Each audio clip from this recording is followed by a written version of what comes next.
നമസ്കാരം, news set 25ലേക്ക് സ്വാഗതം.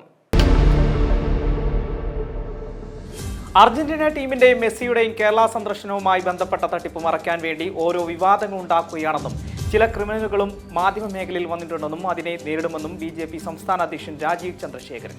തന്നെക്കുറിച്ച് പറയുന്നതിൽ ഒരു വസ്തുതയില്ലെന്നും അദ്ദേഹം കൂട്ടിച്ചേർത്തു. PM ശ്രീ വിഷയത്തിൽ സമവായത്തിന് ശ്രമം നടത്താനൊരുങ്ങി CPM. മുന്നണി യോഗം വിളിച്ച് വിഷയം ചർച്ച ചെയ്യാനാണ് തീരുമാനം. CPI വിഷയത്തിൽ നിലപാട് ഘടിപ്പിച്ചതോടെയാണ് ഈ നീക്കം. PM ശ്രീയിൽ നിർണായക തീരുമാനത്തിലേക്ക് CPI. PM ശ്രീ പദ്ധതിയിൽ നിന്ന് സർക്കാർ പിന്മാറുന്നതുവരെ മന്ത്രിസഭാ യോഗത്തിൽ നിന്ന് വിട്ടുനിൽക്കുമെന്നാണ് ആലോചിക്കുന്നത്. മാസങ്ങളോളം മാറി നിൽക്കേണ്ടി വരുമെന്നാണ് നേതൃത്വം വിലയിരുത്തുന്നത്. പാലക്കാട്ടെ BJPയിലെ വിഭാഗീയത മുതലെടുക്കാൻ കോൺഗ്രസ്. ലൈംഗിക അതിക്രമ ആരോപണം നേരിടുന്ന രാഹുൽ മാങ്കുടത്തിൽ MLAക്കൊപ്പം വേദി പങ്കിട്ട വിവാദത്തിലായ പാലക്കാട് നഗരസഭാ ചെയർപേഴ്സൺ പ്രമീള ശശിധരനെ ഒപ്പം ചേർക്കാനാണ് കോൺഗ്രസിന്റെ നീക്കം. കൊടുങ്ങല്ലൂരിൽ യുവാവിന് നേരെ അതിക്രൂരമായ ആക്രമണം. ആലപ്പുഴ തുറവൂർ സ്വദേശിയായ സുദർശനനാണ് ഗുരുതരമായി പരിക്കേറ്റത്. തൃശൂർ മെഡിക്കൽ കോളേജിൽ ചികിത്സയിലാണ് സുദർശനൻ. പരിക്കേറ്റ നിലയിൽ കൊടുങ്ങല്ലൂരിലാണ് ഇയാളെ കണ്ടെത്തിയത്. ആലപ്പുഴ നാലുചിറ പാലമുദ്ഘാടന പരിപാടിയിൽ മുതിർന്ന CPM നേതാവ് G. സുധാകരൻ പങ്കെടുക്കില്ല. H. സലാം MLA നേരിട്ടെത്തി ക്ഷണിച്ചിട്ടും സുധാകരൻ വഴങ്ങിയില്ല. മുഖ്യമന്ത്രി പിണറായി വിജയനാണ് പാലം ഉദ്ഘാടനം ചെയ്തത്. കോട്ടയം കുറുവിലങ്ങാട് MC റോഡിൽ ടൂറിസ്റ്റ് ബസ് മറിഞ്ഞ് ഒരു മരണം. പുലർച്ചെ 2 മണിയോടെയാണ് കുറുവിലങ്ങാട് കൂരിനാട് വളവിലാണ് അപകടമുണ്ടായത്. കണ്ണൂർ ഇരിട്ടി സ്വദേശിനി സിന്ധുവാണ് മരിച്ചത്. 45 വയസ്സായിരുന്നു. ശബരിമല സ്വർണ്ണക്കൊള്ളയിൽ വീണ്ടെടുത്ത സ്വർണം ശാസ്ത്രീയ പരിശോധനയ്ക്ക് വിധേയമാക്കാൻ പ്രത്യേക അന്വേഷണ സംഘം കാലപ്പഴക്കം നിർണ്ണയിക്കാനുള്ള പരിശോധന നടത്തും.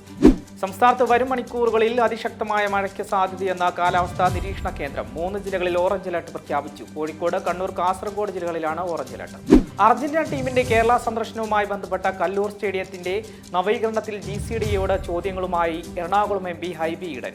സ്പോൺസർ കമ്പനിയുമായുള്ള കരാറിന്റെ പകർപ്പ് ലഭ്യമാക്കണമെന്ന ഹൈബി ഈഡൻ MP GCDയോട് ആവശ്യപ്പെട്ടു. മലപ്പുറം താൽക്കൊള്ളി ഉൾവനത്തിനുള്ളിൽ 1 ദിവസം പഴക്കമുള്ള കാട്ടാനയുടെ ജഡം കണ്ടെത്തി. 15 വയസ്സ് പിന്നിട്ട പിടിയാനയെയാണ് ചെരിഞ്ഞ നിലയിൽ കണ്ടെത്തിയത്. ഇടുക്കി അടിമാലിയിൽ ഉണ്ടായ മണ്ണിടിച്ചിലിൽ ഒരാൾ മരിച്ച സംഭവത്തിൽ അസ്വാഭാവിക മരണത്തിന് കേസെടുത്ത അടിമാലി പോലീസ്. കേസിൽ നിലവിൽ ആരെയും പ്രതി ചേർത്തിട്ടില്ല. വിശദമായ അന്വേഷണത്തിന് ശേഷം തുടർ നടപടികൾ എന്ന് അടിമാലി പോലീസ് അറിയിച്ചു. കാസർഗോഡ് മോഗ്രയിൽ നാട്ടുകാരെ പോലീസ് മർദ്ദിക്കുന്ന ദൃശ്യങ്ങൾ ഫോണിൽ പകർത്തിയ 17-കാരനെ ക്രൂരമായി മർദ്ദിച്ച് കുമ്പള പോലീസ്. പരാതിയുമായി സ്റ്റേഷനിലെത്തിയ കുട്ടിയെയും മാതാപിതാക്കളെയും കേസിൽ പ്രതി ചേർക്കാനും ശ്രമിച്ചതായും പരാതിയുണ്ട്. മെട്രോ റെയിൽ വിഷയത്തിൽ വിശദീകരണവുമായി തൃശൂർ MP സുരേഷ് ഗോപി. നെടുമ്പാശ്ശേരി മുതൽ തൃശൂരിന്റെ ഉൾപ്രദേശങ്ങൾ കണക്ട് ചെയ്ത പാലക്കാട് വരെ റാപ്പിഡ് റെയിൽ ട്രാൻസിറ്റ് സിസ്റ്റമാണ് വേണ്ടതെന്ന് സുരേഷ് ഗോപി ആവശ്യപ്പെട്ടത്. പാലക്കാട് ആശുപത്രി അധികൃതർ പോസ്റ്റ്മോർട്ടം ചെയ്യാൻ മറന്നതോടെ വീട്ടിലെത്തിച്ച മൃതദേഹം തിരിച്ചു കൊണ്ടുപോയി പോസ്റ്റ്മോർട്ടം നടത്തി. പാലക്കാട് ജില്ലാ ആശുപത്രിയിലാണ് അസാധാരണമായ സംഭവം ഉണ്ടായത്.